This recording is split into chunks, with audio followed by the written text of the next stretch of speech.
Assalamualaikum warahmatullahi wabarakatuh. Bismillahirrahmanirrahim. Alhamdulillahirabbil alamin. Wassalatu wassalamu ala asrofil anbiya'i wal mursalin. Sayyidina wa habibina wa syafi'ina wa maulana Muhammadin wa ala alihi wa ashabihi ajma'in amma ba'du. Yang saya hormati Menteri Agama Republik Indonesia, yang saya hormati Ketua dan Wakil Ketua Umum MUI, beserta seluruh pimpinan dan jajaran pengurus MUI,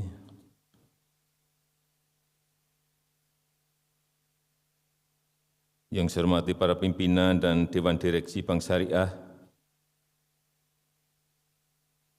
para pimpinan Ormas tingkat nasional,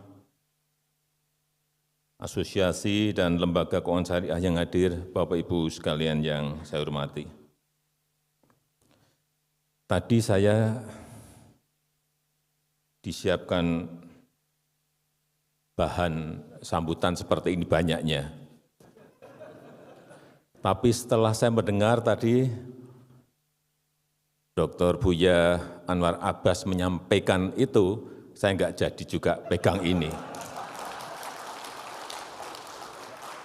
Saya akan jawab apa yang sudah disampaikan oleh Dr. Buya Anwar Abbas. Akan lebih baik menurut saya di dalam forum yang sangat baik ini. Yang pertama yang berkaitan dengan lahan, dengan tanah, penguasaan lahan, penguasaan tanah. Apa yang disampaikan oleh Buya betul, tapi bukan saya yang membagi.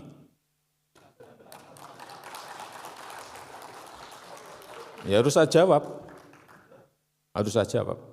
Dan kita sekarang ini dalam proses mendistribusi reforma agraria yang target kita sudah mencapai 4,3 juta hektar dari target 12 juta yang ingin kita bagi. Dan saat ini kita sudah memiliki bank tanah. Akan kita lihat HGU, HGB yang diterlantarkan semuanya, mungkin insya Allah bulan ini sudah saya mulai atau mungkin bulan depan akan saya mulai untuk saya cabut satu persatu. Yang ditelantarkan karena banyak sekali. Konsesinya diberikan, sudah lebih 20 tahun, lebih 30 tahun, tapi tidak diapa-apakan. Sehingga kita tidak bisa memberikan ke yang lain-lain. Tetapi kalau Bapak Ibu semuanya, saya pernah menawarkan ini waktu pertemuan di Persis di Bandung. Karena ada yang menanyakan juga masalah itu, saya jawab sama. Kalau Bapak Ibu sekalian, ada yang memerlukan lahan dengan jumlah yang sangat besar, silahkan sampaikan pada saya. Akan saya carikan, akan saya siapkan. Berapa?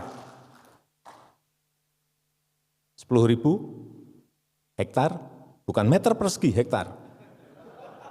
50.000 hektar,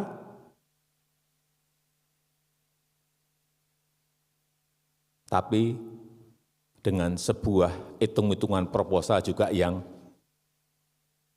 visible. Artinya ada visibility study yang jelas. Akan digunakan apa barang itu, lahan itu. Akan saya berikan, saya akan berusaha untuk memberikan itu, insya Allah. Karena saya juga punya bahan banyak, stok, tapi enggak saya buka kemana-mana.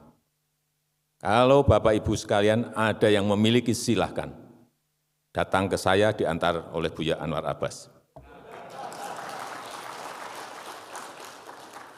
Ya saya juga dipikir saya enggak kepikiran, Gini rasio waktu saya masuk 0,41 lebih. Kepikiran Bapak Ibu sekalian. Gap seperti itu kepikiran. Jangan dipikir saya nggak kepikiran. Karena saya merasakan, jadi orang susah, saya merasakan betul.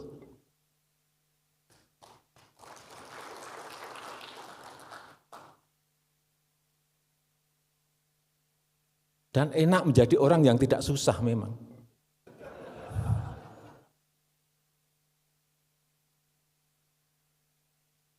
Silakan. Untuk apa? Tapi jangan menunjuk, Pak saya yang di Kalimantan saja. Jangan. Saya yang memutuskan, oh Bapak butuh 10.000 ya, saya berikan ada ini di Sumatera.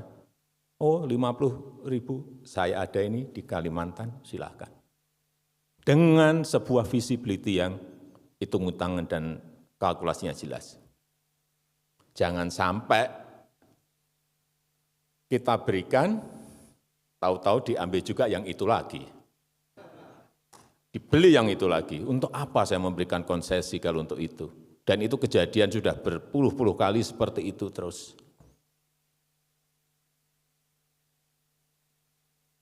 Akan banyak nanti bank tanah kita ini sudah ada yang mengomandani, akan banyak sekali yang kita cabuti. Ini sudah lebih dari 20 tahun, lebih dari 30 tahun, enggak.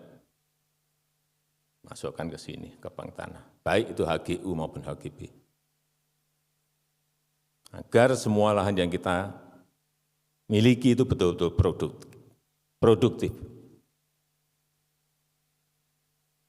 Yang kedua, mengenai usaha mikro, usaha ultra mikro.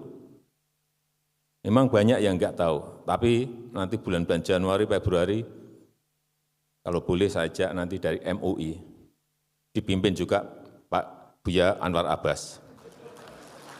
Enggak apa-apa, entah 5 orang, entah 10 orang, akan saya ajak apa yang sudah kita bangun yang namanya Mekar.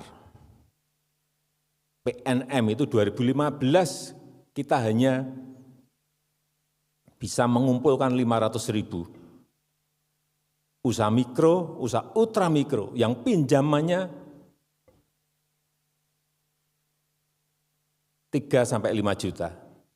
1 juta, 2 juta, 3 juta, sampai 5 juta. Sekarang sudah nasabahnya sudah mencapai 9,8 juta.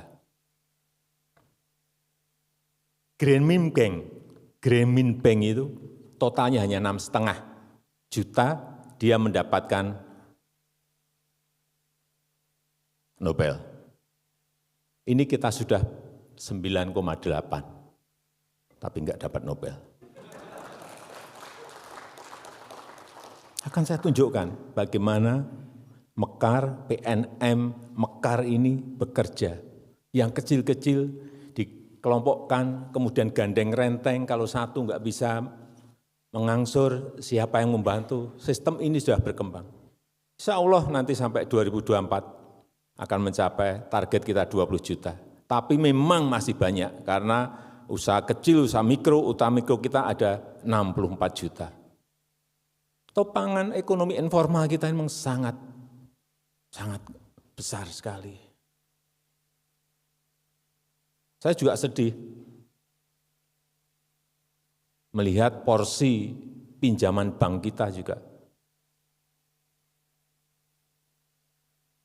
Usaha UMKM hanya diberi 20%. Sisanya yang tengah, yang gede. Kita maksa pun enggak bisa. Karena Pak, kami bekerja itu berdasarkan kalkulasi dan visibility study yang semuanya terkalkulasi. Enggak bisa Bapak mendorong-dorong kami. Enggak, saya kan enggak minta banyak-banyak, saya minta minim 30% saja, tapi naik dari 20. Ini pun masih tarik ulur, tapi dipaksa enggak bisa.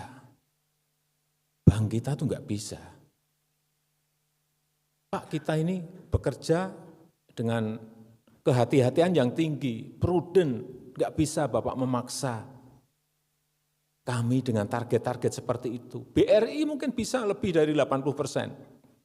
ke usaha kecil, usaha mikro, ultra mikro. Tapi kami nggak bisa yang lain, karena kami memang basis kami adalah di usaha-usaha besar dan usaha-usaha menengah. Inilah kesulitan-kesulitan yang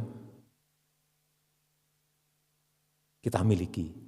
Tetapi insya Allah nanti dengan Bank Syariah Indonesia, BSI, yang gede-gede, yang dari kecil menjadi tengah menjadi gede, itu bisa dilayani oleh BSI. Karena sekarang sudah masuk ke bank 8 besar dengan kekuatan kapital yang lebih kuat. Dan kita harapkan nanti baik itu berkaitan dengan industri halal, berkaitan dengan pariwisata halal, yang berkaitan dengan produk-produk halal, yang kalau kita lihat pangsanya sangat besar sekali, ini bisa dilayani oleh sebuah bank yang juga gede. Kalau dulu kan hanya melayani yang kecil-kecil.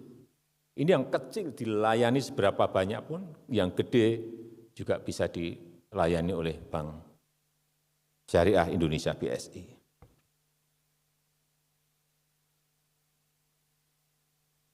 Saya juga senang, ini karena sudah menjawab 2 hal tadi, saya ingin memberikan posisi ekonomi syariah kita yang tahun 2014 itu pada posisi ranking yang ke-9. 2020-2021 kita sudah naik menjadi peringkat ke-4 dunia. Perkiraan saya insya Allah dalam 3-4 tahun ini akan masuk ke 2 atau ke 1. Kalau growth, kalau pertumbuhannya seperti yang kita lihat sekarang, akan cepat sekali. Pasarnya masuk ke semua negara. Inilah saya kira perkembangan ekonomi syariah kita dalam 6-7 tahun ini, dan kita harapkan dengan jumlah penduduk terbesar, jumlah penduduk muslim terbesar di dunia sebesar 87% atau 207 juta jiwa, kita telah berkomitmen untuk menjadi pusat ekonomi syariah di tahun 2024. Dan kita akan berusaha keras untuk itu. Baik, tadi yang saya sampaikan mengenai pengembangan industri halal, pengembangan sektor keuangan syariah, pengembangan sektor keuangan sosial syariah, pengembangan kewirausahaan syariah, semuanya akan kita dorong karena memang kita ini adalah negara dengan penduduk muslim terbesar di dunia, dan ini saya ulang-ulang terus di mana-mana mengenai ini. Agar negara lain tahu bahwa Indonesia adalah negara dengan penduduk muslim terbesar di dunia. Apalagi sejak 1 Desember kemarin kita telah menjadi presidensi G20. Keketuaan G20. Artinya kita menjadi ketua dari negara-negara besar, negara-negara maju dengan PDB, dengan GDP, Gross Domestic Product, yang masuk dalam 20 besar. Kita sekarang di nomor 16. Tapi seperti tadi disampaikan oleh Buya bahwa insya Allah di 2040-2045 memang hitung-hitungan McKinsey, hitung-hitungan dari Bank Dunia, World Bank, dari IMF memang kita akan masuk ke 4 besar. Tapi itu halangannya juga tidak